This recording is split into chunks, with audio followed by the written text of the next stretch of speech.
Hello guys, welcome back to Lakmegram, the Pinoy Travel Scope. My name is Carlo and we are here in United States of America. So for this vlog, I'm gonna help you plan your US trip. Let's go.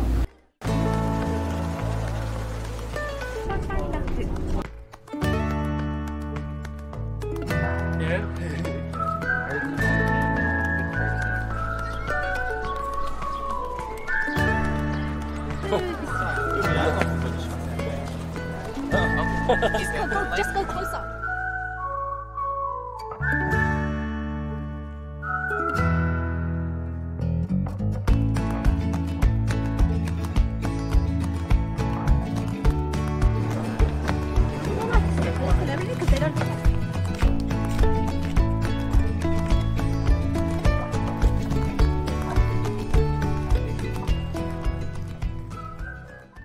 Alright you guys, so finally first international trip since COVID. Yeah, a lot of you are probably planning to travel to the United States. So this is the right vlog for you guys. Now, why are we here in the United States? We are here to visit our family and friends. This was supposedly for Thanksgiving of 2020. This flight was rescheduled a couple of times already due to COVID. And early this March, we're finally able to push through with this trip. So for this vlog, I'm going to share my experience traveling from the Philippines to the United States in the middle of a pandemic. What are the requirements needed? What it's like traveling to the US in the middle of a pandemic. And probably I can share helpful tips and reminders for when you want to travel to the United States. So let's go over them one by one. Let's go.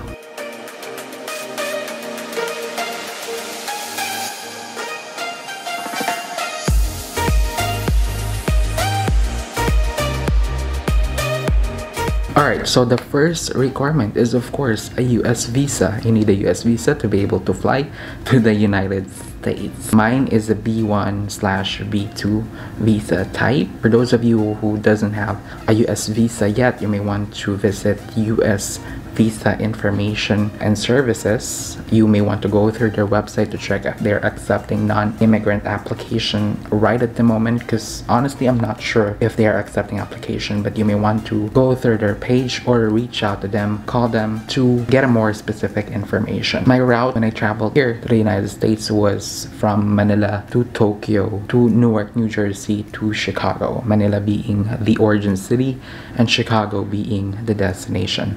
I transited through Tokyo, Japan, and they did not require a transit visa. So for those of you who will be taking a different route, make sure to check your transit city or connection city if they will require a transit visa of some sort. As international passengers, it is our responsibility to check for this information before flying out of Manila, Philippines. Like I said earlier, there's no transit visa required, but there's an additional screening in Tokyo. I will go over the additional screening later in this video. So the next requirement is the RT-PCR negative result. I got mine at Philippine Chinese General Hospital. It has to be taken within 72 hours prior to your trip. The result should also come out within 72 hours prior to your trip. Sigurista ako, so I took mine 24 hours prior to my flight para in case ma-delay or ma-cancel siya ng isang araw, my RT-PCR test is still valid. For 24 hours. Release in Philippine Chinese General Hospital, it cost me 4,500. When you fill out the form of the RT-PCR tests, they will require you to add your passport number onto the form. So make sure you have your passports with you when taking the RT-PCR tests. Before the nurse took my tests, she asked for a copy of my passport. So make sure you have this handy when going to the testing center. Alright, so the next requirement is the travel insurance. I got mine at AXA. Fun fact is that I arrived at the airport not knowing that I had to present a travel insurance, so I had to purchase this on the date of my departure at the airport before entering immigration. So don't make the same mistake. Purchase your travel insurance ahead of time. I'm staying here for more than 2 weeks and it cost me 2,000 pesos. It doesn't necessarily have to cover COVID, but it should cover the medical expenses. So here's the coverage of my Travel insurance, it covers personal accident benefit, travel inconvenience benefit, medical and evacuation expenses, personal liability, and a 24-hour travel assistance. So, there you go. The next requirement is the passenger disclosure and attestation to the United States. This paper, or form rather, will be given to you at the airport on the date of your departure. This will be handed over at the check-in counter. So it's basically just a piece of paper stating that you have taken the RT-PCR test and you tested negative. This will be given at the airport in Manila, but you will be handing this over in Tokyo. You would have to present this as you enter the United States. In my case, again, I flew from Manila to Tokyo to Newark, and Tokyo is my transit city. That's my flight entering the United States. Therefore, I presented this in Tokyo. Last requirement, of course, you have to pay for your travel tax at the airport. If you are traveling for leisure, this is a normal process. Even pre-COVID, we are already doing this. But for foreigners, if you've stayed in the Philippines for like 365 days, you would have to pay for your travel taxes. So that's it for the requirements. Now let's go over the step-by-step process. Ano bang bago sa airport process? Ano bang mga binago nila? Ano bang mga dinagdag na proseso? Let's go over it one by one.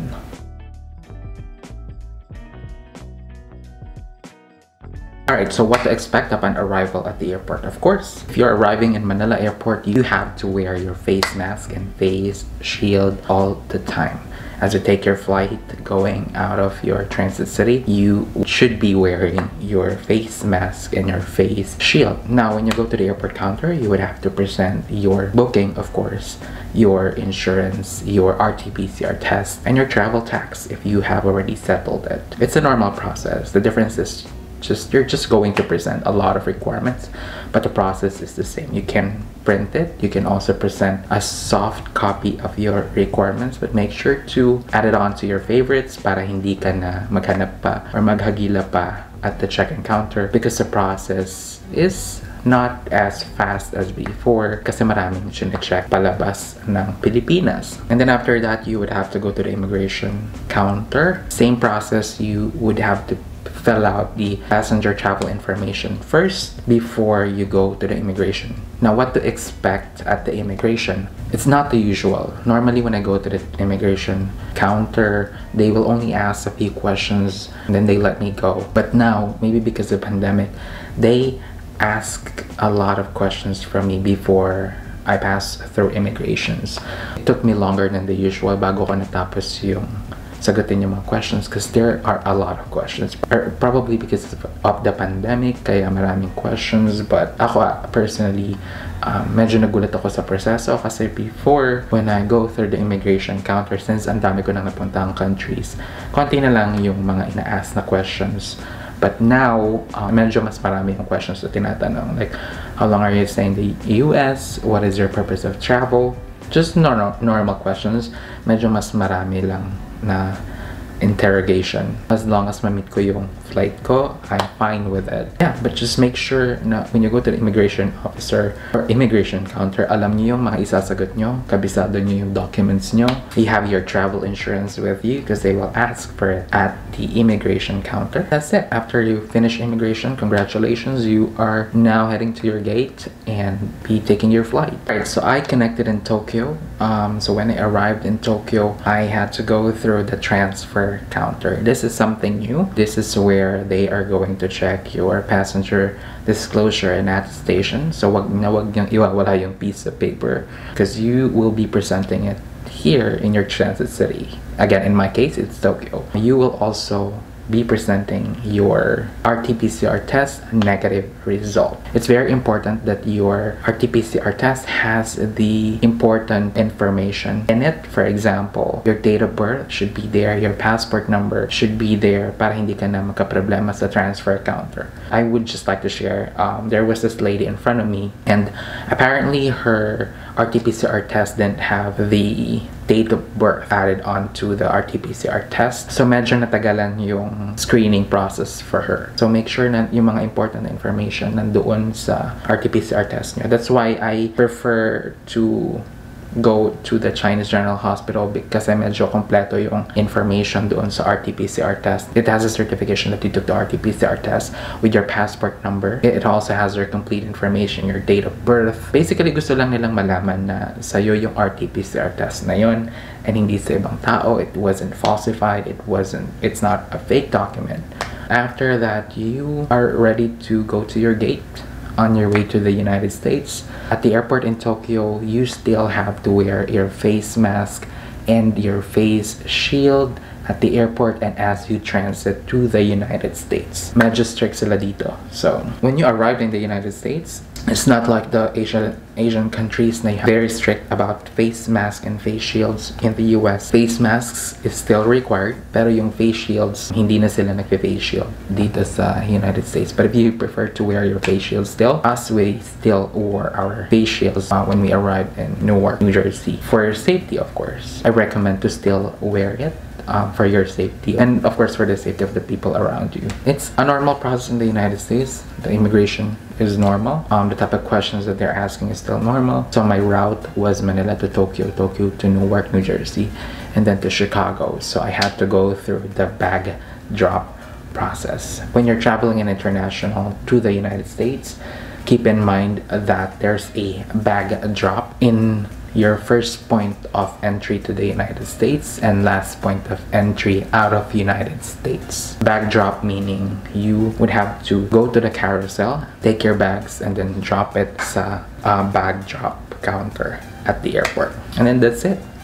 That's my entire flight experience.